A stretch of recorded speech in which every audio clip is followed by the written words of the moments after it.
నేటి దైవవాక్కు యోహాను సువార్త 11వ అధ్యాయము 44వ వచనం. చనిపోయిన వాడు కాళ్ళు చేతులు పేత వస్త్రములతో కట్టబడిన వాడై వెలుపలికి వచ్చెను. అతని ముఖమునకు రుమాలు కట్టి ఉండెను.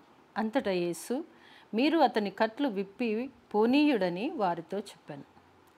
ఈ వచనంలో మహా అద్భుతము ఆశ్చర్యముతో కూడినది. అందరూ చెవులార విని కల్లార చూచి అంగీకరించక తప్పలేదు.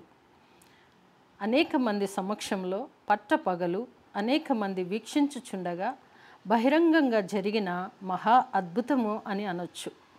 దీనిని బట్టి యేసు ప్రభువునకు జీవ మరణాలపై పూర్తి అధికారం ఉందని అందరి మనోనేత్రములు తెరుస్తూ వెల్లడి చేస్తున్న గొప్ప సంఘటన ఇది.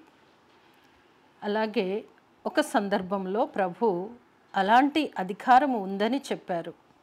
ఇక్కడ దానిని రుజువుపరిచారు. ఈ భౌతిక లోకంలో ప్రభు వారికి అధికారం ఉంది.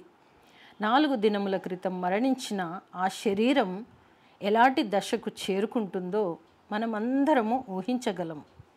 4 దినములు సమాధిలో కుళ్ళిపోతూ వాసనతో నిండి ఉన్న ఆ సమాధిలో నుండి పనికిరాని ఆ శరీరానికి ప్రాణం పోసి జీవంతో మరలా అందరి మధ్యలో జీవము కలిగిన మనిషిలా సంచరించడానికి లాజరు పొందుకున్న గొప్ప భాగ్యం.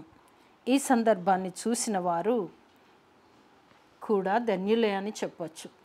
వారు ప్రభువు చేసిన కార్యము వీక్షించినారు కనుక అంగీకరిస్తే మరీ ధన్యులు. ఆధ్యాత్మిక లోకంలో కూడా ఆయనకు అధికారం ఉంది. చనిపోయిన మనిషి ఆత్మను దాని విశ్రాంతి స్థలము నుండి వెనక్కి పిలిచి ఆ కుళ్ళిన శరీరంలో జీవాత్మను ఉంచి జీవింపచేసినారు యేసుక్రీస్తు ప్రభువు.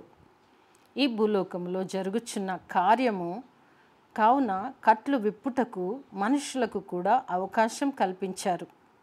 ఈ విధంగా వారు లాజరు దగ్గరికి వచ్చి అతని చూచి అతని శరీరానికి ఉన్న సమాధి బట్టలను తొలగించినారు. ఇంతకు ముందు కుళ్ళిన శరీరంలా కాక ప్రభువు మాటతో ఆరోగ్యవంతంగా ఉన్న లాజరు శరీరాన్ని జీవముతో నింపి అందరి కళ్ళ ఎదుట లాజరును నిలబెట్టారు. దేవుని శక్తిని కుమారుడగు యేసు ప్రభువు ప్రదర్శించాడు. ఆ రోజు అనేకులు విశ్వసించారు. ఈ దినాల్లో మన విశ్వాసాన్ని బలపరుచుకోవడానికి ఇది మన ముందుంచినటువంటి సందర్భము కనుక మనమందరం కూడా అలాంటి విశ్వాసంలో ముందుకు కొనసాగే కృప ప్రభు మనకు దయచేయునుగాక. ఆమేన్.